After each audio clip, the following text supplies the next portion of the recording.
What's going on, bottom line viewers? It's Mitch and Trent hitting you real quick with another hangout. We're going to talk about Alex Burrows being traded to the Ottawa Senators, so all you Canucks fans will have you covered, as well as Brian Boyle being traded to the Maple Leafs and Jordie Benn being traded to the Montreal Canadiens. So a lot of Canadian teams making moves, Trent.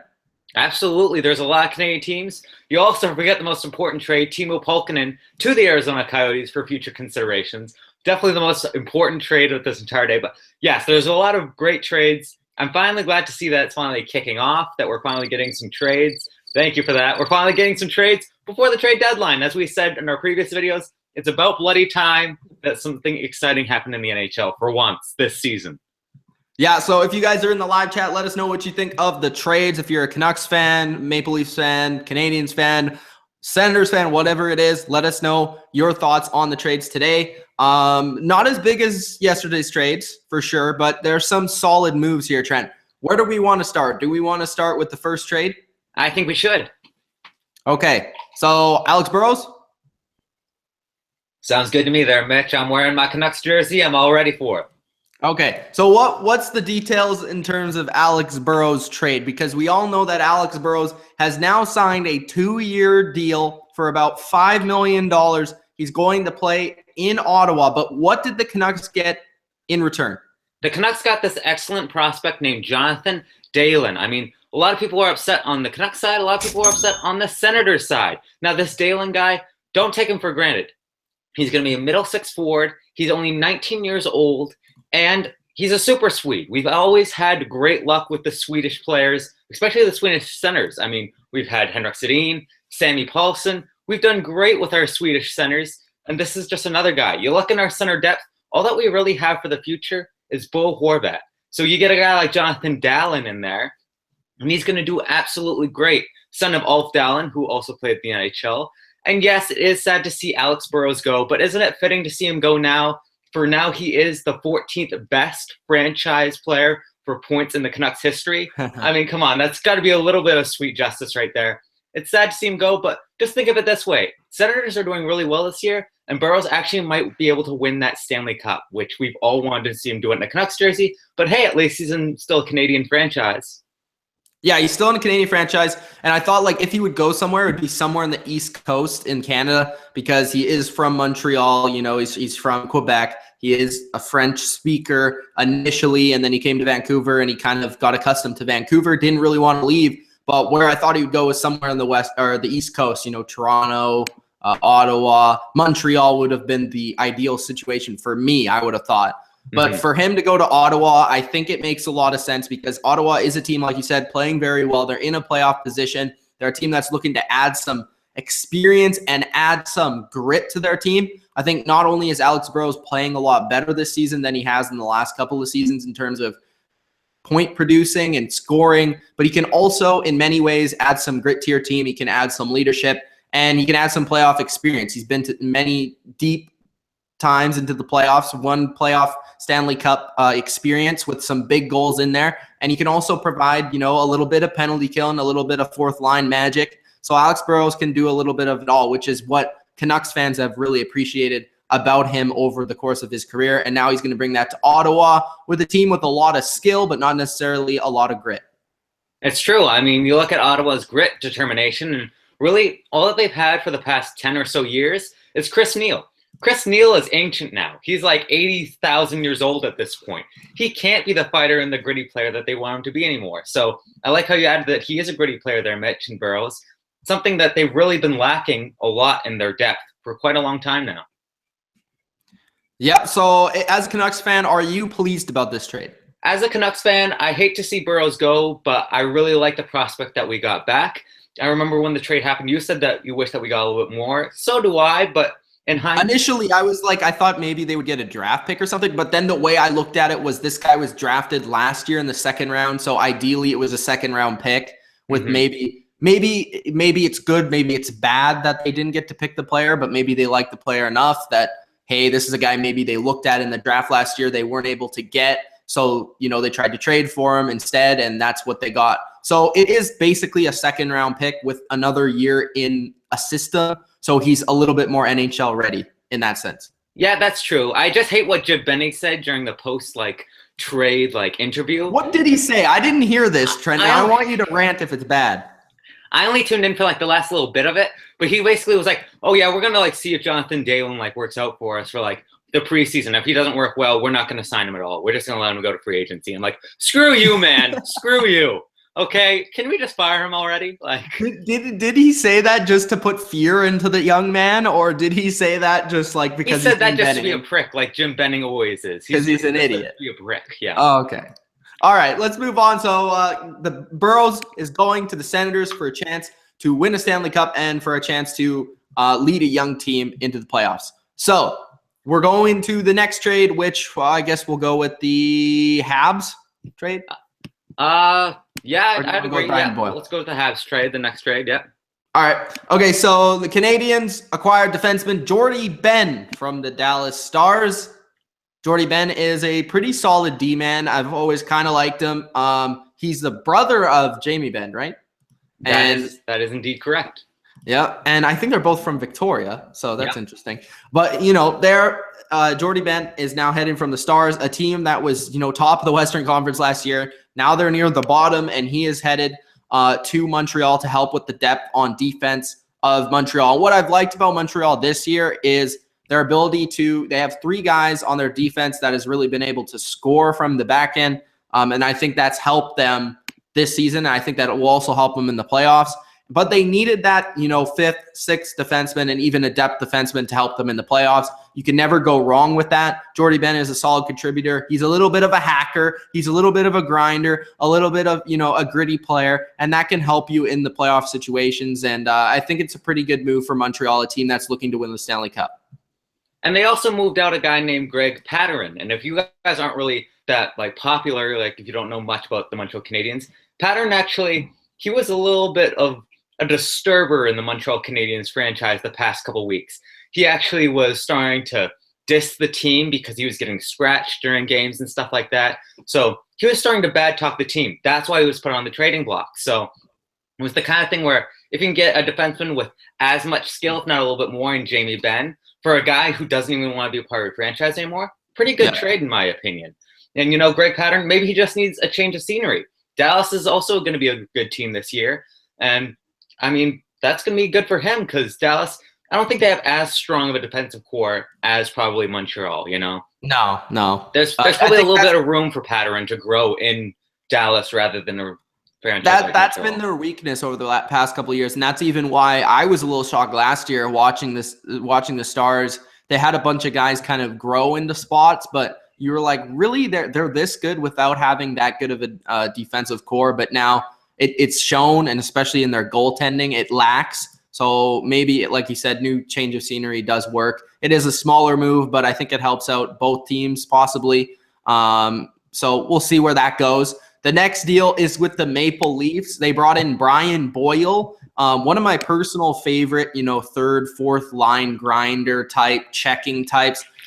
He's a very unique player because he's about 6 foot. I don't know exactly. I think it's about 6'8", 6'6" to 6'8" range, I think. So he's a very unique player because he is so big, but he's also very good on the penalty kill. He's very good at a checker in the third, fourth line that can take away one of the opposite team's best players because of his size, because of his strength. And he's just a very good, gritty player for one of those lines. And if you look at Toronto, much like Ottawa, a lot of young players, a lot of skill, a lot of goal scoring, but they don't necessarily have that player that can shut down another team's, best player, best liner, even, second line, whatever it is. So they added that presence on their penalty kill. They added that presence in the middle of their lineup to help them defensively. I think this is a good move for Toronto because I think Toronto also, not only do they need that checker guy, but like Trent texts me, they need a guy with experience. He is a little bit older. I think he's around 30. I'm not exactly sure his age, but he's around 30. And I think this was a pretty good move just for a team that's looking to maybe make their first push into the playoffs in a while. Yeah, I think you've said it perfectly there, Mitch. Looking up and down the Toronto Maple Leafs roster, as you said, there's no big body there that says, hey, I am the main penalty killer. I'm the main hitter. I'm the main faceoff man. There's no one like that. Now they have that guy in Brian Boyle. And look at what they gave up. They gave up Byron Froese. I mean, he's been in the AHL this past couple seasons. He's done okay, not fantastic, but he was nothing to be anything special, just maybe a depth player. Or he only played 2 games in the NHL. And a second-round pick, I mean, Toronto's not giving up that much because if they do really well in this playoff run, that second's going to be more like a third, as Mitch always says. And, yeah, it's the kind of thing where Brian Boyle, he is that size. He is that playoff experience. In fact, he's played – look at the teams that he's played with in the past, the Rangers and the Lightning. In 2 consecutive years, he made the Stanley Cup final 2 consecutive times. It wasn't just because he was on a good team. He played well on that team enough to help them get to that playoff. So overall, a really good trade for both sides, I think. Yeah, I think this is definitely a guy that I think the word I was searching for is enforcer. I think, Toronto doesn't really have that enforcer. Also, he's been an assistant captain, so that definitely helps the leadership aspect to help guide along those young players. So I think all teams today pretty much made good trades. Tampa Bay was a team that's looking for picks or looking to, scrap a couple of their older players in return for newer faces. The same for the Stars, I think. I guess they did get a return on that trade, but maybe they wanted to do something different. But I think all the teams that got the bigger names in return did it for a purpose, and that purpose is to try and do damage in the Stanley Cup playoffs and to help them in key areas that their team really lacks in. I think all the moves really made sense to me. Trent? No, I'm completely with you there, Mitch. Every single one of these moves, it made sense. There was no trade that really made you scratch your head and have to really start thinking about it.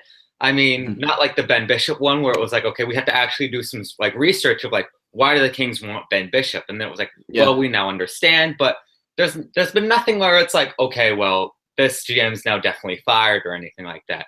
Not yet, at least. I mean, that's Jim still Benning come. on the way. Exactly. Jim Benning's on the way. Jim Benning, he still has trades to make, and that leads into our rumors that we still have. Rumors that came out today, Jim Benning, he isn't done for today. He's traded away Alex Burrows. He's still shopping Jannik Hansen and Ryan Miller as we speak. One of those 2 players may be traded today even. He's saying that he's still open to make those trades because it took him a couple days to get this Burrows trade through. So he's currently apparently working on 2 trades with both Ryan Miller and Jannik Hansen. Moving on from there, Steve Yzerman has called up 3 forwards in preparation for another big trade. We're not expecting a big trade like the Ben Bishop one, but he is expecting to trade away some of his forwards away and having to have 3 of his forwards that he just called up to play in the next upcoming game. So it's going to be kind of interesting there. Mitch, do you have any speculations of who's going to be the next Tampa Bay Lightning player to go?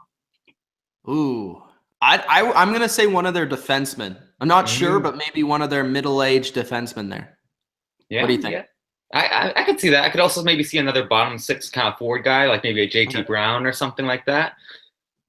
Maybe. Moving on to some of their bigger news, Minnesota is now officially the front runner for Evander Kane. They are the front runner to get the sniper Evander Kane. And they already got Hansel, so they're loading up. They've already got Hansel. They are making a serious push for the playoffs right now there, Mitch. I mean, Minnesota. Exactly. It's exciting to see. They might finally make the 3rd round once again, just probably without Marian Gaborik on their team this time. Yes. So is that all? I thought we missed a big one. Is there a big one out there?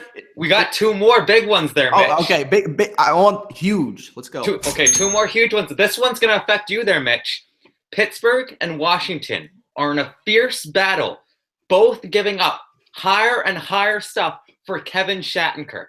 Both of them are tied for the front runners to acquire Kevin Shattenkirk this year at this deadline. We already know that Kevin Shattenkirk's out of St. Louis at the end of this season. So, Mitch, how would you feel if Kevin Shattenkirk, that beautiful defenseman, is on your team? This is how I would feel. This is the Stanley Cup. Yeah. Yeah, I think you said it perfectly. Penguins, bro. That's the Penguins if they get Kevin Shattenkirk right there. Same for probably Washington, too, because Kevin Shattenkirk's one of the better defensemen. I think he would fit in well with both the teams, specifically the Penguins. I mean, his speed on the back end would be very ideal. So it would be nice to have Kevin Kurt, not going to lie. Yeah. And our final one, which is also a really big one. A lot of people were, in one of my trade videos, were saying that I was kind of foolish by saying, you know, Alex Galchenyuk's like days in Montreal may be numbered. Yeah, I deserve that, but I have now a source that says that they're trying to work with a trade with Philadelphia to trade Alex Galchenyuk and a late-round pick to Philadelphia for Claude Giroux. That's it? No, that's it right now, but they have some other players possibly in the works as well. Claude Giroux is the main focus in the trade, so-called, coming back from Philadelphia, but there might be more players coming back as well. No, I mean that's it. That's all Montreal's going to give up? I don't know if that's all that Montreal is going to give up. They might give up a little bit more too, but honestly, they were making this trade kind of like a foolish thing, but there's some serious talks going on right now. You know, we had talks earlier about Galchenyuk to Colorado for Duchesne, but now, you know, maybe Colorado's not biting, so Philadelphia might be biting with Giroux. Mitch, we thought that Giroux was safe when we had the game recap. We were laughing saying, okay, well, players like Giroux are safe, but apparently he's not. Yeah, I know. Apparently he's not. I guess Philly is just going all in. We're just see ya. See ya, Giroux. See ya, Voracek. See ya, Simmons. As a Pittsburgh fan, man, I'm cool with it. I'm sure you are there, Mitch. And as a hockey fan, I'm cool with all these trade-like rumors. It's going to be super exciting in the next couple of days. I can't wait for us to put out more and more hockey content. You're going to see more and more of Mitch's lovely face and my face you'll have to deal with, but that's okay. But it's going to be great. We have a lot of great hockey stuff coming up. Thank you, Mitch. And it's going to be awesome. I can't wait. All right. Thanks, guys, for joining us. We are The Bottom Line View. I'm Mitch. That's Fiddy Trent. This has been your February the 27th edition of Trade Deadline Talk. We will be here pretty much every day, probably here tomorrow as well, but we'll see. We'll see. But for sure, Wednesday, it's going to pop off. It's going to go nuts. Here on The Bottom Line View, we're going to have all your trades covered, all the analysis that you can handle. So make sure you subscribe to The Bottom Line View for more NHL content, trade deadline content, NFL, WWE, NBA. We got it all covered here on The Bottom Line View. Thanks, guys, for watching. Peace.